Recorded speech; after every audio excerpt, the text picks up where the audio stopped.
Now, once we get into New York, things are initially uneventful, just your standard 4-lane rural roadway. But before hitting Albany, there's an interesting interchange with what is called the Berkshire Connector of the New York Thruway. This connector takes you to I-87 if you want to go somewhere south of Albany, or if for some strange reason, you want to enter Albany from that direction rather than on Interstate 90. Otherwise, Interstate 90 takes a turn to the north to approach Albany. After crossing the Hudson, we are officially in the New York capital city. You can't see much of the city from the interstate, but you are immediately greeted by back-to-back large interchanges with Interstate 787 and US 9 for accessing downtown.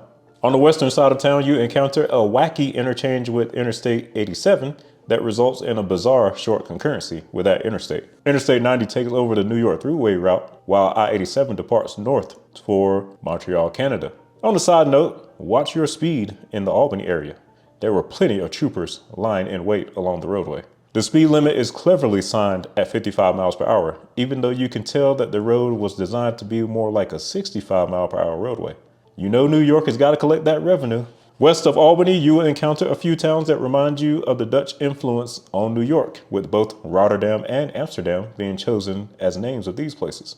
Also here is Schenectady, which I did take a tour of, and I'd say that town looks like it has seen better days. And since Interstate 90 is now the New York Thruway, tolls are required from here on out through the state of New York. After Amsterdam, things calm down and we are running on a standard 4-lane roadway. Medium-sized towns like Utica and Rome dot the path until we reach Syracuse. Syracuse is a city that has been hit hard by the deindustrialization of America, like much of this part of the country. Here we encounter the major freight route of Interstate 81 and its spawn, Interstate 481. Interstate 81 in the city proper is planned to be removed, and Interstate 481 will be renumbered as I-81. After Syracuse is Rochester, which is in a similar state. You'll notice that these cities up here have road networks that seem to be larger than their populations warrant, with multiple auxiliary routes and freeways around them. This is due to them being more significant back when the interstates were initially constructed.